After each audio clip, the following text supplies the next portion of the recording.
Especially here in Kentucky. When we get to be permanently here in Kentucky, it's just going to go outrageous because of the fact that the horses they have to be athletes, they have to perform, they're judged on that athletic performance, and it's not so subjective.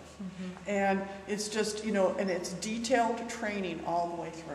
And actually, the committee for Sport Horse Nationals was here this week. They were here all week long, trying to figure out where everything is going to be, and yeah, they're very, very excited. But just like anytime you move an event to a new location, just like Tulsa was moved, we're going to work out the bugs, and we're going to do the same thing here in Virginia or Kentucky. Kentucky, yeah, it's awesome.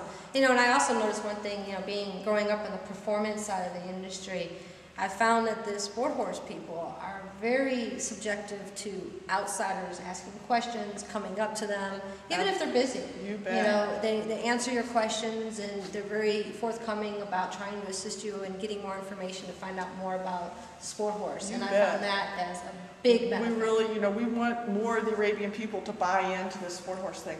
We're out there showing in the open world. We're showing open dressage and open hunter and jumper shows. So we're out there with all the other breeds. But we want those other Arab people to buy into this because our horse, it's a wonderful, the ultimate sport horse. And thanks to sport horse, the Arabian's actually going to have some major representation during the World Games. That's right. They sure will. And I'm very excited because I'm going to come down and get some footage of all that with the Arabian Horse Galleries and the World Games. That's completely exciting, that Arabian Horse Gallery.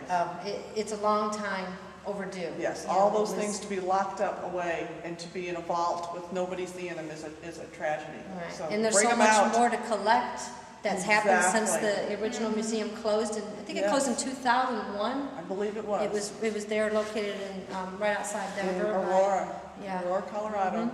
And I watched the gallery's video, and I actually teared up a few times just watching them unveil some of the material. A lot of us did at convention this year. I was a delegate at the convention, and it was the hottest topic at the convention was the Arabian Horse Galleries. And so much money was pledged and donated that it was phenomenal, the support that the Arabian people gave it there. And they did a lot of fundraising at Scottsdale as well. Oh, and wonderful. They had a great result on that. And I know that they did have to postpone something that they were going to launch in the spring. And I didn't actually catch all the information. You might actually know. I haven't heard. But I think that now that the galleries is actually going to be open in the fall of this year or the winter of this year. Well, the sign says the spring of 2009. So that's now. That's right. It's going to be open for the Sport Horse Nationals. It will be open for Sport Horse Nationals. It will be open for Sport Horse Nationals. I gotta get my ears ready. Yeah. Well, I'm gonna try to find a way to sneak over there and get some footage, even if it's just the outside. Yeah. Because I think that's something that everyone, not just our breed, but that's right. Needs to see. Everybody, because the Arabian is the foundation of the light breed of horse. Yeah, there's so much history, and without the Arabian, so many breeds wouldn't exist, and a lot of people don't like to admit that. Right. But that's something I stand on, and I say to everybody, it doesn't matter if it's a quarter horse person standing in front of me or a thoroughbred person, if it wasn't for the purebred Arabian blood, they wouldn't have the breed. And that's why they cross so well with the other breeds, and that's why we have the half Arabian. And the half Arabian is probably one of it is the only breed, the half Arabian is the only breed that has its own, in conjunction with the Arabian Horse Association. Yes. You don't have a half Arab Morgan association or shows that just, for classes for half Morgans. They have to be pure Morgans. And saddlebreds the same thing. What was good for the saddlebreds is when the National Show Horse Registry was started in the 80s. And wasn't it started by Joe Benton, is that right? Or he was involved in it? I think LaCroix had something to do with that. See, that was in the 80s. I was just coming out of youth and going into amateur. We were showing and doing stuff, but not so much with that scene. Yeah, so I'm going to go and talk to Gene up at his farm and get his little input on that. Right, that would be wonderful. Yeah, so that's a lot of stories out there that need to be told. Things that happened in the 70s and 80s that need to be told. These people, we need to pluck that information from them. That's true. And I don't know if you are familiar with Jeff Sloan, but he started Arabian Horse Insider. It's an internet radio program, and he actually did an excellent interview with Gene LaCroix. It's actually on his website now.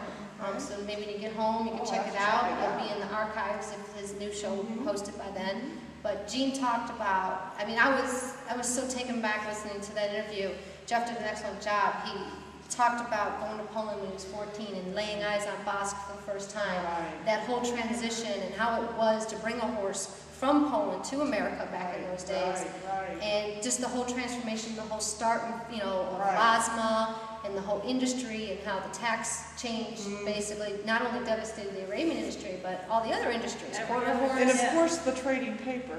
Yes. The trading paper that went on. Yes, that's true. You know, but hopefully, you know, with the economy the way it is, maybe we might be able to convince some of our legislators and our senators to reevaluate where tax breaks are, and maybe some of us, you know, equine people can receive some benefits, because not only are we're not really, we're a hobby for some, we're a job for most, you know, we're a profession for most, but also we're an entertainment source for all. And a great thing for the youth. Excellent. It's a wonderful thing for youth to buy into, is the Arabian horse and all that the Arabian Horse Association has to offer them. And now, you know, I mentioned this several times on my show in the past, but I'll mention it again. Not too many years ago, we started the junior to ride and the amateur to ride classes, and that gives all of our viewers an opportunity. You don't have to run out and buy an Arabian.